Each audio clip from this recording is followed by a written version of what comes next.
Donc en fait, quand je suis venu l'année dernière et j'avais un projet, j'avais eu envie de faire ça. Et en fait, j'ai pas osé. Et quand je suis reparti de Foussé, l'idée m'est revenue et elle revenait tout le temps. Et des fois, je faisais presque des rêves en disant il faut que tu fasses un petit prince qui regarde ce petit garçon que vous connaissez tous. Même si c'est pas lui, parce que c'est vrai qu'il peut ressembler, mais c'est pas forcément lui. Mais on va dire la scène, elle nous est familière. Et je me suis rendu compte qu'en fait cette image, elle me hantait. Elle me hantait. Et c'est pour ça que j'y pensais toujours et j'ai eu besoin de m'en débarrasser. Donc ce soir et cette semaine, vous avez été pour moi un déversoir. Je suis désolé. Mais ça m'a fait beaucoup de bien et je regrette pas d'être passé par là. Et donc Le Petit Prince, à l'époque de ce Monsieur Saint-Exupéry extraordinaire visionnaire, Le Petit Prince lui a rendu visite à un petit moment difficile de sa vie. Il était dans le désert, alors le sable, du coup, on est un petit peu dans le thème. Et comme c'était un petit garçon à l'époque, Le Petit Prince, qui vient d'une autre planète, il arrive sur la Terre, il tombe sur un aviateur en panne. Et pendant que l'aviateur est en train de galérer à essayer de sauver sa peau, ce petit bonhomme venu de nulle part arrive et puis il lui pose des petites questions naïves, des petites questions d'enfant. Mais comme cet aviateur avait du cœur, et ben il s'est dit j'ai beau être énervé, je peux pas alors renvoyer bouler, il est comme un petit peu spécial ce petit bonhomme. Et donc il y a tout un échange assez riche et la naïveté des enfants, vous savez comme elle peut des fois dire de grandes vérités. Bon, l'histoire finit pas spécialement joliment dans le premier livre, et là l'histoire c'est qu'en fait il a fini quand même par revenir, mais il a pris un petit peu d'âge, là c'est, je dirais, un petit peu l'adolescence. Comme par hasard, en ce moment je suis en mode adolescence à la maison, donc j'étais inspiré, je dis allez. Notre Petit Prince est adolescent aujourd'hui et il revient. Il dit bah voilà, j'étais enfant, j'ai posé des questions bêtes, mais j'ai eu des réponses bêtes.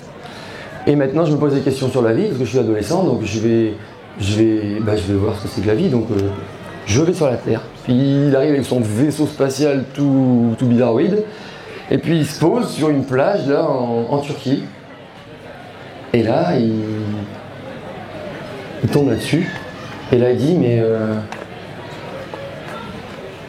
parce qu'en fait ce petit garçon, je ne sais plus le nom de celui qui est très connu, mais comme c'est pas lui, c'est pas très important. Comme je me suis permis qu'il soit syrien, parce qu'il est arrivé en Turquie, et ben je lui ai trouvé un petit nom syrien. Et il s'appelle, excusez-moi l'intonation pour les Syriens qui sont ici, Alarcès, c'est le prénom. Et son nom de famille c'est Halavi. Donc ça fait que le Petit Prince il arrive et dit alors c'est ça la vie.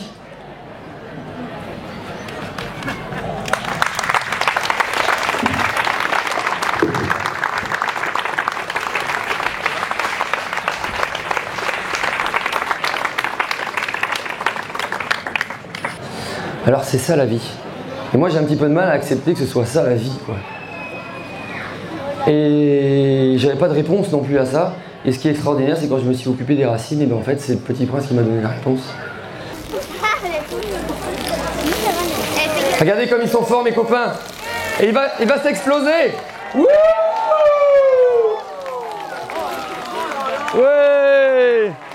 Et ils sont tellement forts qu'ils vont le redresser. Ouais. Oh. Oh, excusez-moi. Allez les gars, je suis avec vous de tout cœur. Regardez comme c'est beau. Ils sont forts ces jeunes.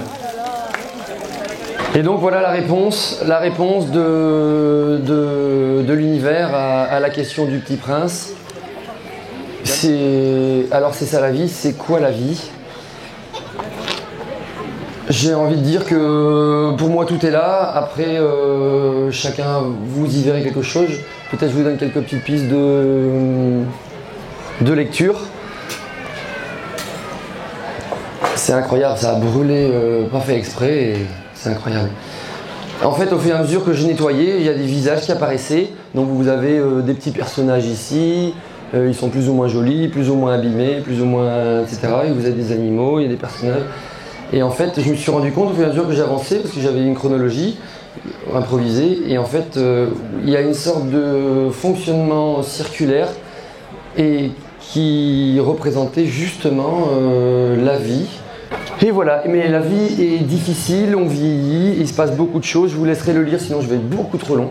Et ce qui est extraordinaire, c'est que plus la vie s'élève, plus le bonheur est là, plus on s'élève dans les hauteurs, mais régulièrement la vie vous ramène parfois à la mort et vous avez des tas de personnages qui vous avalent et qui vous ramènent dans le trou noir sombre et ténébreux de ce qu'on appelle la mort. Et voilà, et j'ai trouvé cette fable à la vie extraordinaire. Ce qui fait que on a eu envie de l'exprimer et on a repris un beau petit texte, si vous avez le courage de lire, de Frédéric Lenoir sur le sens de la vie. Vive la vie! C'est bon. Vive la vie!